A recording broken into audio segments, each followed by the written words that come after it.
Alicia Fitzpatrick, Playbill social media director, and welcome to the pre-show red carpet for Amour, streaming on Stellar April 2nd through 4th. I am so excited, y'all. It's going to be a bit of a rapid fire red carpet because we have so many exciting guests who are going to be joining us tonight, and I cannot wait to talk to them about their experiences and their processes of bringing this virtual production together. So without further ado, enough from me, let's bring on our guests.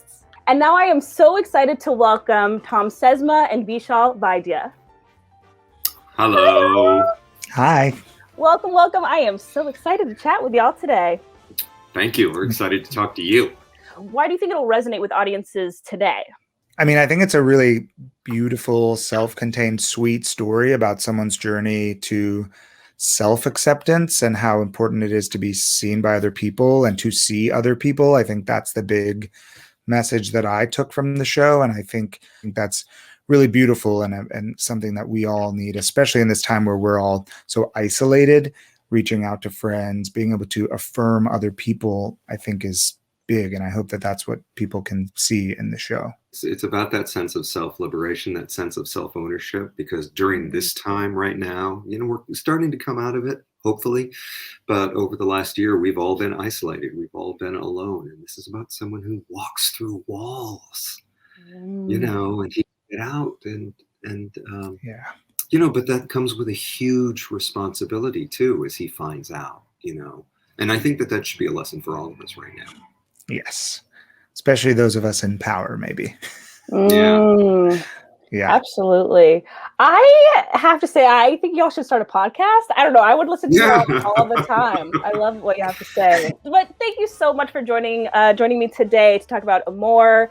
I hope to hear more from you soon. But thank you for today for this interview. It was so great to talk with y'all.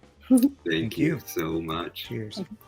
All right, next on our rapid fire red carpet train, we have Mark Governor, who is the music producer, Mindy Elliott, a film editor consultant for the show, and Christine Haslett, the film editor. So hello. Hi. Welcome. Excited to be here. So excited to have y'all, to get a little bit of like the behind the scenes info from y'all. Can y'all, and we'll start with Mark if we can, and then we'll go around of, can you tell me how you were involved with the show? Yeah, so I recorded the tracks virtually with musicians in Los Angeles, here in San Francisco, in New York, in Germany, and I think someone was in England too. And then we put all that together, and those tracks were what the actors listened to when they did their performances. And I mixed them all into the soundtrack you're hearing. And then that got passed on to Mindy and Christine, who did the video part. Yes, Mindy, take it away to the next step. What did you do? I sort of managed what the recording part of the project, and then turned the creative part over to Christine, who brings really particular, specific storytelling talents to the mix. She specializes in that. Mindy's way too humble, and she's a creative consultant on this, and I took the picture. All the actors were filmed individually from their homes on green screens. And then together with Meg, our director, and Mindy, we found backgrounds and environments and just plunked them into these sets and did our best to help the actors interact in a physical way, which was very easy to do. When you see the project, the actors bring so much imagination to every shot that they were doing it for me. They were helping me connect them. And so we just plunked them into backgrounds and they did the rest. Well, I mean, thank you so much for joining us today. We have even more interviews on the way, but I really appreciate y'all stopping by and talking about your respective roles. And I can't wait to see all of the work that y'all put into it. So thank you. Thank you. See you at the after party. Yes. See you at the after party. All right, y'all. Now, it is my absolute pleasure and honor to introduce our next guest. It is the man, the myth, the legend, Adam Pascal. Come on. Hello, my dear. Oh, it's going wonderfully. And what a wonderful intro. Thank you so much. I'm so humbled by that. Thank you. You're so kind. No, truly. I feel like a lot of my friends are going to be so jealous that we're talking right now, and I'm happy to have the bragging rights, quite honestly. Oh, thank you. Thank you. Well, the honor is all mine. Thank you. Well, and that's why I'm so excited to talk to you too, because you have such an iconic career. Like you have done so many different roles and such a variety, right, of different characters. What drew you to working on Amour? I had never heard this show before. Okay. I'm trying to remember the exact year that it came out, but I believe it was while I was still in AIDA. Anyway, it totally, Okay. and also it kind of unfortunately came and went very quickly. And so I didn't know anything about it. And when I heard the score, I was like, this is the most like lovely, charming, awesome score I've ever heard. And I can't believe that I don't know anything about this show. And the story itself is so whimsical and charming and I loved everything about it. But I was really drawn to the music, as I always am with any musical. That's what, brings me to it, is the music. And I'm curious too, because it is, well, we're now in 2021, but the time of coronavirus, right? So it's like completely different than rehearsing and putting it up on a stage. So how has, like, I see you have a mic, but how was the whole filming, doing this virtually kind of vibe for you? It was really fun. I enjoy doing it. It's a great new thing that we all have developed together as actors and producers and directors and writers. We've all figured out how to do this in this virtual sense, putting it out on Zoom, putting out virtually, streaming and all that stuff. It was so much fun to do. All that being said, I never want to see any of it again, and I want to get back on a stage, and I'm sick of all of this. With that, it was a blast, and I'm so grateful that I had the opportunity to do something like this, and would definitely do it again. And so you played two roles. You played multiple roles. I played two roles. Yes, I played one of the office workers, Charles, and then I played the prosecutor.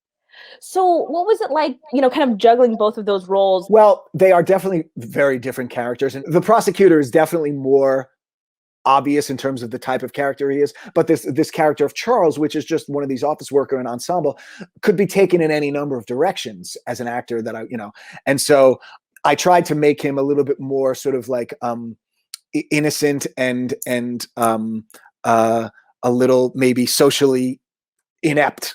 And then the costumes help, we were sent costumes and you get, I always work really well getting into a costume. Like, it helps me find a character, it's one of the things I love about what we do is getting to, put on costumes and makeup and hair and all that stuff. So the more that stuff happens, the better, Absolutely. I mean, I feel like I could talk to you for at least like 3 more hours, but thank you. We've got to continue on with our red carpet. So thank you so much for joining us today. I'm so excited to see your work, and I'm sure we'll talk again soon. I look forward to it. Thank you. Okay, and next up we have Jennifer Tremblay, who is the costume designer. Let's learn about it. I'm ready. Hello. Hello, how are you? I'm doing well. How are you? Thank you. I'm so excited to talk with you because this world that we're living in of virtual productions, costumes, I think are such an important piece for kind of creating an immersive experience. And I'm so excited to hear about your experience putting this together for the streaming production of Amour. Yeah, it was interesting. As you can imagine, there's a lot of challenges designing a show virtually. You never actually get to have a proper fitting with the actors. So you really rely on the actors giving you proper sizes and measurements. And especially during the times of COVID, that can be a little hard when people are eating and drinking a little more than they used to. But I lucked out. Everybody was really good on their sizing. Right. I was getting a lot of packages shipped to my house. Setting up garment racks in a spare room that I have, and, just sort of like laying everything in a row, steaming things, prepping things, removing any logos, any labels that were visible, trying to pre-think through anything that could be shot on camera that might be an issue down the road that I wouldn't be able to fix, if something came up. And then we would do these virtual fittings where they would, I'd try to walk them through everything. They'd all the clothes. They'd try to step back so we could get a full length view. And I mean, it all worked out really, really well considering the challenge. Yeah. But I have to say the best part was, getting to tell everybody that they could keep everything because they all really appreciate it, especially I remember Thom Sesma, I sent him this really cool 3-piece suit to play the boss, and the look on his face when he heard he got to keep it just felt amazing. So that was something really special. I feel like it's going to be, we've been talking a lot about immersiveness with this show, and I feel like that adds completely to like bringing the audience into the world. So Exactly. Mhm. thank you so much for your work, and thank you so much for joining us today. Thank I'm you so glad much we get to for chat with you. having me. I really appreciate it. Yes, costumes are so important. So I love getting to hear about your process and all of that. And I can't wait to see them up close in the show. Awesome. Take care. All right, I am so excited because now we have Rachel York joining us, y'all. The icon. Hi. Hi, how are you? I'm so good. I'm so excited to get to talk with you today. I'm excited to talk to you. Yes. So I want to hear about the role you play in Amour. I play a whore, just a 2-bit whore. I've been at it for a while, and I'm sort of long in the tooth, as they say. So I just, I longed for a better life when I was younger and first on the streets. And yeah, so I she's kind of a cross between, I kind of played her as because it takes place in Paris. It's based on a short story from 1943 that was like post World War II. My character is sort of based between, or at least I chose to do that, a cross between Edith Piaf and Madeline Kahn in Blazing Saddles. She's somewhere in between. Nice. So it was fun. Right. I had a fun time with the character because she's so like very unlike me. So I mean, I don't sing. I am the father. I'm so excited to get to watch your performance. It sounds like chef's kiss. So it was fun. I had a good time. I had a good time playing this prostitute. Apparently, it was a unanimous decision on the creative team's end that I should play this role. See, it's great to be well liked and well thought of. I should play this woman that's sort of, washed up as a prostitute. How familiar were you? How familiar were you with Amour before this virtual production? I wasn't familiar at all. I'm very good friends with Melissa Errico, and I never got to. I think I was doing a show at the time when she was doing that. I just saw beautiful pictures and I heard her beautiful singing, and so I mean that's about as much as I knew. And then of course I had to delve into the script and learn about this. It's this moral tale. Right. Yeah. Well, thank you so much for joining us today. We got to continue on our red carpet adventure, but it was so great to chat with you today. Yay! And now I am so excited to introduce the producer and director, Meg Fofonoff. Welcome, welcome. Thank you. Thank you so much, Felicia, for having me, and what an honor to be here on Playbill. Thank you. No, I'm so excited to chat with you as well. The feeling is mutual. And I want to start off knowing, how did you discover Amour? So I have been in Amour with Amour for a very long time. Yes. I saw it in previews on Broadway and just fell in love with it because I love everything French. I have a long love affair with France. I, speak French. I've been going there since I was 17. And so I loved it as a postcard sentimental journey through Paris. And I also love the surrealist painter Magritte. And I love when theater and art intersect like other shows of its ilk. And I thought it was really inventive and just powerful, beautiful show. And it struck me as something that was very exceptional.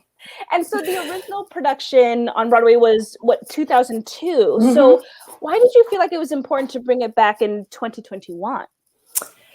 Because I wanted it to have more of a life. Mm-hmm. I wanted more people to appreciate it and see what it was. And I thought its story was very current and really resonated now. That idea of invisibility, the idea of how we are judged and evaluated by others, and how that and the world, and how that defines who we are, and feeling free to be ourselves, despite sensationalism in media that takes us away from what's really important, and the always current idea of love and romance and love to eternity. You know, you got such a way with words. I love it. Absolutely. You're so sweet. I just love the show. I do. Meg, thank you so much for being with us today. I really appreciate it. Thank you so much for having me, and it's truly an honor. Thank you, Felicia. Okay, y'all, take a deep breath, because this group that is about to come on is honestly iconic, and I know we're about to have so much fun. Please welcome Kara Lindsay, Kevin Massey, and Jennifer Sanchez. Hey, what? Hi! Hi, Felicia. Thanks for having us. Yeah. I am so happy to have y'all here. Jen, what do we have to drink there? What's our libation of the day? You know what? I feel, is that an accusation? No, it's a celebration. It's an invitation, I think. Yes. It's actually water, because I was like, I don't think I've had water for 3 days. I'm going to run and grab this little tiny cup of water. I'm impressed. 3 days. I would be We're out. in quarantine. She's dainty. All she needs is a sip. That's it. Right. Exactly. And I don't sweat, so. Of course, you glisten. Yes. So I'm so excited to chat with y'all, just as a general concept, but also about the show. Tell me about the roles that y'all play in Amour. Oh, you guys go. Well, Jen and I got to play a lot. Well, I mean, over in rehearsal we did anyway. I played this lovely, silly, quirky, meek girl named Madeline. And she was so fun. She's one of the office workers, and Jen's character and I were really, really tight. And so we got to play quite a bit throughout the show. And we would have FaceTime dates and call each other and be like, what are we doing here? What are we doing there? Because essentially it's a long self-tape. So you're doing it by yourself. But anyway, I play this wonderful lady, Madeline. Love it. I play a bunch of different characters. Play this newsboy that kind of has, for whatever reason, a New York accent, even though it's set in France. But we'll see how that turns out. I would say newsman. Thank you, newsman. Yeah. This is Newsies in Amour. It's my birthday today, so I became a Newsies man. in France, right? Yes. Right. And I basically give you the news. That's as simple as it is. And then I play this other guy in the office with the two of them, and I guess I'm into myself. I don't get to connect to them as much. And then the third guy I really actually love almost the most is because he is a lawyer that's defending our main character, and he's a little nervous. I'll just say that. He's nervous. Okay. I like this. Yeah. Intriguing. Leaving us on a cliffhanger a little bit. Jen, what about you? Well, first of all, I didn't know about the lawyer part, so I'm really excited to see that, 'cause I didn't know about that one. I know we haven't seen it yet, you guys. We don't know what the show's about, so we're just as excited about everybody. No, I don't know that I was like in any of those. Like, I didn't have any interactions in that lawyer scene, so I'm like, wait, what? This is why I'm obsessed with Jen. Absolutely. How do you not love her? No, actually, Kara and I were instant friends, and our characters were friends too. But it was like immediately, like without like even asking her if it was okay, I like took her number off the call sheet and was just like texting her, blowing up her phone. Yeah, like, I know you have like a little boy at home, but can you just pay attention to me? I need you. We were both equally confused with the amount of tech that was required for this virtual. And we've always wanted a little girl, so Jen, thank you for you can adopt fulfilling that role. Jen. Yeah. Yes. Okay, I played Claire. So obviously Madeline's like office bestie. And I mean, Claire reveals some things that I don't want to give it all away. I know. But we'll just say that Claire has never given it all away. Oh. Okay. Wow. So Well done. she's got a lot of pent up energy, we can call it. And it really comes through in that duet that we do. Well, and I heard that y'all had virtual costume fittings. Yes, that's right. How was it? How was that experience? I felt very exposed. No, I'm just kidding. It's hard to get your full body in the shot with your You're computer, it's just Yeah. holding it up. Like, really? Is this is the color work? Is it's bad lighting and. Were we just all really lucky that everything fit? Like, cause I don't sew. Like, what would have been this other alternative? Like, I'm sure they would have figured it out. But honestly, I'm like thinking back now because honestly, I'd forgotten about that part. And it's just like, oh yeah, and it just fit. That was nice. Well, thank y'all so much for being here today. I am obsessed with you, and I can't wait to see you in this show. And yeah, thank you for being here.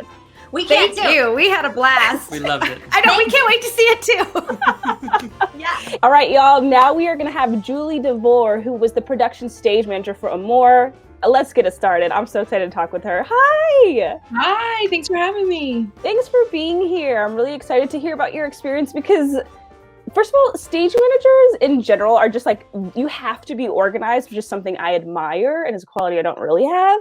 So I'm so curious in like the virtual world, how did your experience compare stage managing in real life versus this digital production? Yeah, in some ways it was oddly the same. Okay. And it was just on Zoom. You still call breaks, you still make the schedule, you still do the normal things.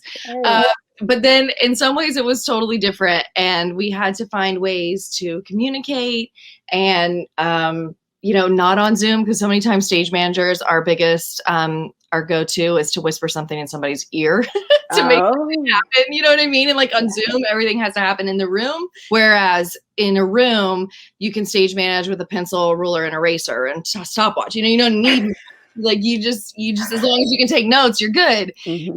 And on here, on virtual, you need so much tech just to survive it.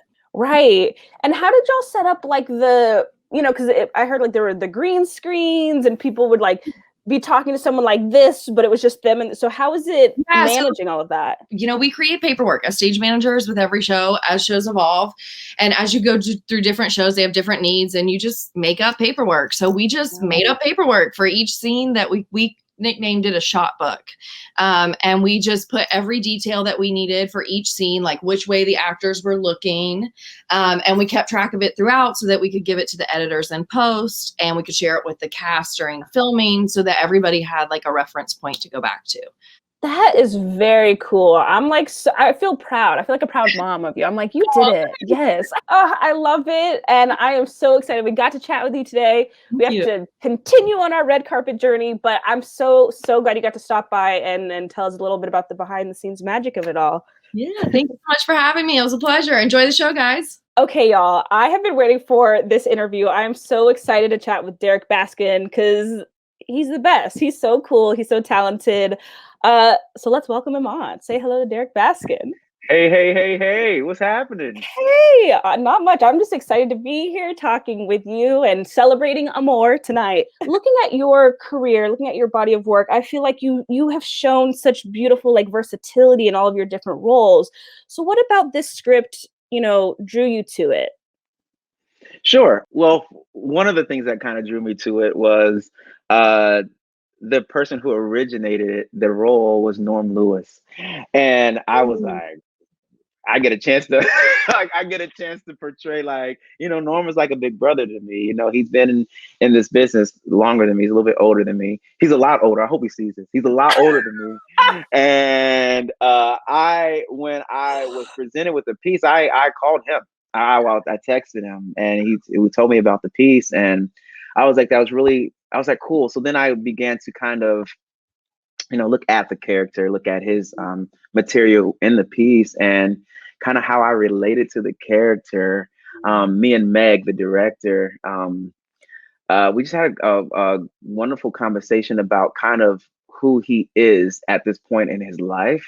And at first, when she was talking, I was like, well, because we weren't familiar with each other, right? So I was like, but I feel like you talking about my life, and I don't appreciate that. But okay. So I kind of related to this guy who's an artist who loves his art, who has these dreams that are bigger than kind of where he is now. And I think where I am in my life is like I'm so grateful to have achieved what I have achieved.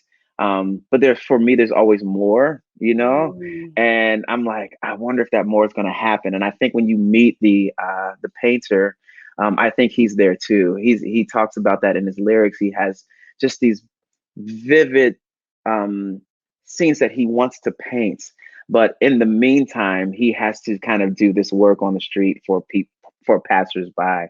So I kind of just related to him, just in a sense of an actor who has big dreams. I love that. That's beautiful. Yeah. See, we knew you'd deliver a word today. Yes, of course. Listen, I got a few more.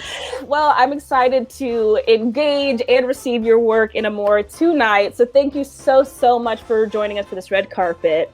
Absolutely. Thanks for having me, and have a good time watching, guys. We put our love into this. We put our Amour into this. That was good. Yes. See what I did there? All right, y'all. And now we are going to get to talk to Drew Gehling and Christiani Pitts. I'm so excited right now. Let's bring them on. Hi. Hey. Christiani, it's so nice to officially meet you. We've been doing this just so distant. Like, I'm like in my room and she's in her room and we're in love from afar. It's been... Y'all haven't met in person?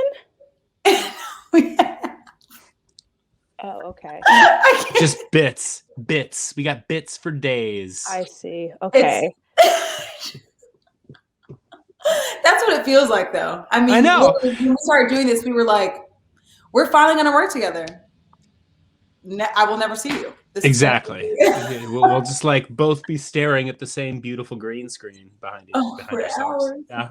Well, I heard it sounded like a very long self-tape is how it's been described, where you're like kind of reacting, like you are relying on yourself to react, even though you're not in person. Mm-hmm. That is, I mean, yeah, I can definitely see that. Luckily I had like my daughter and my girlfriend to like wear a green suit and hand me props. So it would, so anytime you see me in the film getting a prop or holding like anything, it had to be handed to me by my child in like a full green suit. And she was game too. That's been the best part. She was like, all right, yeah. I almost made her join the union. It was like she definitely got an allowance. She got an allowance for being my assistant. I love that. Yeah, you know, some, you know, and I pay well. So we made a couple of trips to Target, got some Barbies. Yes, you know? What a contract. Money Absolutely. well spent. It was a good contract. Health weeks. Right. What's a moment that y'all are excited for audiences to experience when they watch Amour? I can't wait to see how it looks when I walk through the wall for the first time. I genuinely can't wait to see what it's going to look like. That's going to be wild. I agree. There's like so many things that we as actors had choices about that we were like, all right, so look, I picture them there. Is that all right? And they gave us the freedom to say, yes, please. So I'm also excited to see like, you know, where you actually are as opposed to like how I pictured you in my head. I know. It's going to be nuts. It's going to be great. I know. Theater and movie magic, which the audiences are going to get to see right now. So thank you so much for joining us tonight for the red carpet. And we'll talk to you guys soon. Bye. Break a leg. Whew, y'all, I am exhausted in the best way from talking to everyone. Now it is time for Places for the Curtain. Go tune into the first performance of Amour streaming on Stellar. And just thank you so much for all the special guests joining me tonight. And thank you to all the viewers for watching. Bye.